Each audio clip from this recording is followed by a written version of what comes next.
Baik, Assalamualaikum warahmatullahi wabarakatuh. Salam sejahtera buat kita semua. Oke, pada kesempatan hari ini kita akan membahas tentang komponen-komponen yang ada di motor DC, yang mana pada dasarnya antara motor DC dan motor AC ini komponen-komponennya kurang lebih sama ya.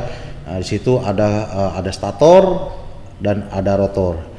Memang di komponen motor DC ini ada penambahan komponen-komponennya seperti ada komutator, di situ ada brus atau sikat dan sebagainya. Nah, di sini komponen motor DC ini dikategorikan menjadi dua kelompok. Pertama adalah komponen yang ada di stator dan komponen yang ada di rotor. Yang mana komponen yang ada di komponen rotor ini adalah komponen yang bergerak. Terutama pada saat suplai listrik masuk ke motor tersebut, maka komponen rotor ini akan menghasilkan medan magnet dan akan terjadi perputaran menuju ke beban. Dan komponen rotor ini terhubung ke sub yang akan diteruskan menuju ke beban, baik itu bebannya itu ada impeller, atau bebannya itu ada gear, atau bebannya itu terhubung ke panbel dan sebagainya. Adapun komponen-komponen yang menjadi penyusun daripada rotor motor tersebut itu adalah pertama ada sub. Ini kita bisa lihat pada gambar ya. Nah, ini ya komponen-komponen utamanya ya. Di sini ada rotor, di sini ada stator. Nah, ini kan kita bahas gitu. Yang pertama dia adalah komponen yang ada di rotor. Ini adalah sub, pertama adalah poros. Nah, ini akan nanti terhubung ke poros nih. Ini adalah poros yang nanti akan terhubung ke beban. Yang berikutnya itu adalah jangkar atau armatur core. Jadi inti jangkar. Nah, inilah inti jangkar atau armatur core. Jadi inti jangkar atau armatur ini adalah komutator yang dibuat dari slip ring atau cincin yang dipotong menjadi beberapa bagian atau segmen. Nah, ini adalah armaturnya ya. Ini ada beberapa bagian segmen.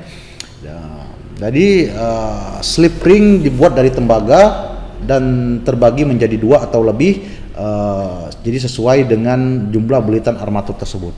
Jadi si slip ring ini ada lebih dari dua, bisa 4, bisa 6. Nah, itu tergantung dari jumlah belitan yang ada di armatur tersebut ya.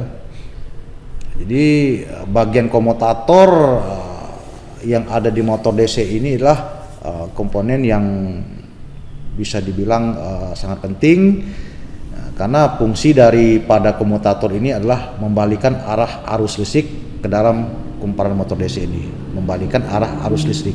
Jadi efek dari pembalikan arah arus listrik ini sekaligus membalikan daripada daripada medan magnet yang ada di rotor tersebut, kutub utara, kutub selatan. Nah, itu akan dibalikan terus. Jadi mengikuti daripada kutub yang ada di stator. Itu. Terus yang berikutnya di situ adalah sikat arang, ya, sikat komutator atau brus. Nah, ini brus atau sikat itu menempel pada komutator, yang mana brus itu menjadi bagian sebagai jembatan untuk mengirimkan energi listrik dari rangkaian supply ke rotor. Jadi si brus ini akan menempel pada komutator yang akan menjadi bagian perantara dari supply listrik menuju ke armatur itu sendiri. Jadi brus ini kadang-kadang terbuat dari material karbon atau grafit. Jadi brus ini terbuat dari material karbon atau grafit, yang mana materi itu adalah sebagai penghantar arus listrik. Memang penggunaan dari brus ini memang kalau lama kelamaan digunakan itu akan menjadi habis, karena terjadi gesekan antara brus dan armatur. Itu lama kelamaan si sikat arang ini akan menjadi habis. Nah itu kalau sudah habis itu memang harus diganti lagi dengan yang baru. Kalau tidak, maka tidak akan terjadi motor itu tidak bisa berputar, tidak bisa digunakan.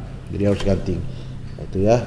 Yang berikutnya itu adalah belitan armatur. Nah, ini belitan armatur. Ini ya. Jadi armatur winding atau belitan armatur itu digunakan untuk menghasilkan medan magnet statis pada rotor. Jadi memang bahwa sebatang besi kalau dililiti dengan penghantar dan dialiri arus listrik maka akan terjadi yang namanya magnet, medan magnet. Nah itu. Jadi pemasangan daripada belitan itu dudukannya atau terpasang pada inti daripada armatur itu tersebut. Nah itulah beberapa bagian komponen yang ada di stator motor DC yang agak sedikit berbeda dengan komponen yang ada di motor AC. Kalau di motor AC itu tidak menggunakan arang secara spesifik, apalagi motor yang sifatnya motor jenis induksi.